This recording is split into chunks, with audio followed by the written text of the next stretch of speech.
ان کے ساتھ ایران کے بہت اچھے تعلقات تھے۔ اب انڈیا کے اندر سے جو جرنلسٹ ہیں انہوں نے بھی آواز اٹھانا شروع کر دیا کہ آپ نے اپنے دوست ملک کے ساتھ اتنا بڑا ظلم کروا دیا، آپ نے ہی کروایا ہے، یہ باتیں ادھر سے اٹھ رہی ہیں۔ اب ناظرین، اس وقت جو حالات نظر آ رہے ہیں، یہ جنگ طول پکڑتی جا رہی ہے، اور میرا دعویٰ ہے کہ یہ ایٹمی جنگ ہونے جا رہی ہے۔ یہ میں نے پہلے بھی پروگرامز میں کہا ہے کہ یہ دنیا کی تیسری عالمی جنگ ہم پر مسلط ہو گئی ہے، جس کی زد میں سب سے پہلے عرب ممالک آئیں گے، اسرائیل بھی صفحہ ہستی سے مٹ جائے گا، اور پھر اس کے اثرات مڈل ایسٹ پہ آئیں گے، اس کے ساتھ ساتھ پاکستان پہ بھی آئیں گے، انڈیا پہ بھی آئیں گے، افغانستان پہ بھی آئیں گے۔ لیکن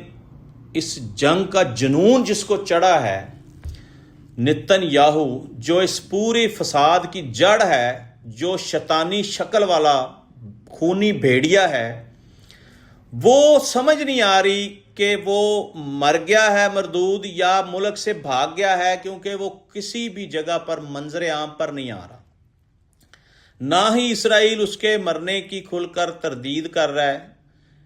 اس لیے لگ یہ رہا ہے کہ یا تو وہ زیر زمین ہو گیا ہے، یا ملک سے بھاگ گیا ہے، تو یا وہ اس دنیا سے وہ چلا گیا ہے۔